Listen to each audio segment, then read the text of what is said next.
মুখ্যমন্ত্ৰী কি কৈছে নাই কোৱা আজিকালি মই তেওঁলোকৰ কথাবোৰ অলপ কমকৈ শুনো। যুক্তিপূৰ্ণ কিবা কথা থাকিলে অসমৰ ৰাইজৰ সম্পৰ্কত কিবা কথা থাকিলে শুনো, আৰু যি টি কথাবোৰ ময়ো অলপ আমনি পাওঁ, মই অলপ কমকৈ শুনো। কিন্তু ৰাইজে কি কথা কৈছোঁ মই সেইখিনি কথা খুব মন দি শুনো। আৰু অসমৰ জনসাধাৰণে কৈছে যে গুৱাহাটী ৰাজীৱ ভৱনত যিদৰে মানুহৰ ভিৰ হৈছে, সমাগম হৈছে, ৰাইজে ভাল পাইছে। বহুতে মোক জনাইছে যে যদিও তাত ট্ৰেফিকৰ কাৰণে 1 ঘণ্টা 1.5 ঘণ্টা ৰ'বলৈ হৈছে, কিন্তু আমি আপত্তি পোৱা নাই। আমি বিচাৰোঁ কংগ্ৰেছ দল আৰু শক্তিশালী হোৱাটো। আৰু এই ৰাইজৰ কথাবোৰে বাস্তৱ কথা, ৰাইজৰ কথাবোৰ আটাইতকৈ গুৰুত্বপূৰ্ণ কথা। আমি ৰাইজৰ প্ৰতিনিধি, আমি ৰাইজৰ কথাবোৰ মন দি শুনিছোঁ, আৰু পুনৰবাৰ আগন্তুক দিনত কংগ্ৰেছ দলটো আৰু সবল আৰু দুগুণ আৰু শক্তিশালী কৰা আমাৰ প্ৰতিশ্ৰুতি থাকে। এইটোৱে কৈছোঁ যে মুখ্যমন্ত্ৰী কিছুমান কথা কিছুমান মই অলপ কমকৈ শুনো। ৰাইজৰ সম্পৰ্কত কিবা কথা থাকিলে আজি তেওঁ যদি ক'ব পাৰে যে আজি আমাৰ গুৱাহাটীৰ ভিতৰত বা চাৰিওফালে আজি ক্ৰাইম কিয় বাঢ়িছে, তেওঁতো হোম ডিপাৰ্টমেণ্ট, ক্ৰাইম কিয় বাঢ়িছে আমি দেখা নাই যে কেনেকৈ ঘৰৰ ভিতৰত চোৰ ডকাইত সোমাইছে, এইখিনি কথা কওক।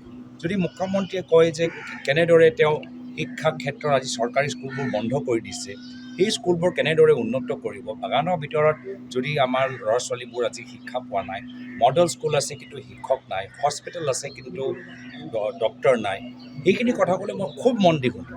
আৰু যদি যি টি কথা কৈ থাকে মই অলপ শুনিবলৈ বন্ধ কৰিছোঁ। পুনৰবাৰ কথাখিনি একে থাকিলে যে মই ভাল পাইছোঁ যে কম সময়ৰ ভিতৰত আমি প্ৰত্যেক ঠাইত আজি উজনি অসম হওক, উত্তৰ অসম হওক, কাৰ্বি আংলং হওক বা আমাৰ মধ্য অসম ৰঙিয়া ভিতৰতে হওক, য'তেই আমি জোনাল আমাৰ সন্মিলন নতুন বৰ অসম শীৰ্ষক সন্মিলন আমি পাতিছোঁ, তাতে আমি সফলতা লাভ কৰিছোঁ। যথেষ্ট মানুহ ওলাই আহিছে, আৰু কৰ্মীখিনিক চাই, আমাৰ মানুহৰ উৎসাহ চাই ৰাইজে তেওঁলোকৰ সাহস বৃদ্ধি পাইছে। ৰাইজে এতিয়া নিজে ক'বলৈ আৰম্ভ কৰিছে হু ইজ হিমন্ত বিশ্ব শৰ্মা। তেওঁলোকে সদায় ইতিহাসৰ পৰা বৰ্তমানলৈকে সদায় নিজৰ লৈ তেওঁ ব্যস্ত, আৰু আমি অসমৰ লৈ ব্যস্ত। স্বাধীনতা সংগ্ৰামত তেওঁলোকৰ ৰাজনৈতিক যি পূৰ্বপুৰুষ আছিল, তেওঁলোকে নিজৰ লৈহে ব্যস্ত থাকিলে। ভাৰতৰ স্বাধীনতা সংগ্ৰামত তেওঁলোকৰ অৰিহণা নাই, আৰু আজিও তেওঁ নিজৰ দলৰ লৈয়ে ব্যস্ত। আৰু নিজৰ দলক ক্ষমতা দিবলৈ যিকোনো একদম তলৰ স্তৰৰ ৰাজনীতি কৰিব পাৰে। আনকৈ ভোটৰ তালিকা, যি পবিত্ৰ এটা ভোটৰ তালিকা আছে, সাংবিধানিক যে ভোটৰ তালিকা আছে, কেন্দ্ৰীয় নিৰ্বাচনী আয়োগৰ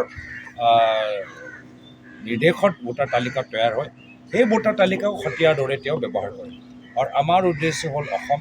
আমি নতুন বৰ অসমৰ সপোন লৈ আমি আগবাঢ়ি গৈছোঁ, আৰু এই অসম আমি কেনেদৰে উৎপাদনশীল কৰিব পাৰোঁ, প্ৰগতিশীল কৰিব পাৰোঁ, কৰ্মশীল কৰিব পাৰোঁ, এয়া হ'ল আমাৰ লগৰ উদ্দেশ্য। সেই উদ্দেশ্য লৈহে আমি আগবাঢ়ি যাম।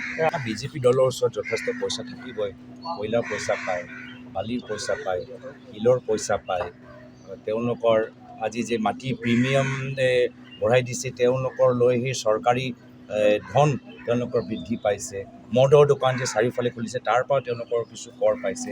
সেইকাৰণে চাৰিওফালে হোৰ্ডিং যদি চাব, চৰকাৰী হোৰ্ডিং চাৰিওফালে, কিন্তু দৰমহা দিবলৈ পইচা নাই, JJMৰ ঠিকাদাৰ দিবলৈ পইচা নাই, হস্পিটেলৰ ভিতৰত আজি আমাৰ দৰৱ কম দামত সেইখিনিৰ বাবে পইচা নাই, ৰাস্তা মেৰামতি কৰিবলৈ পইচা নাই।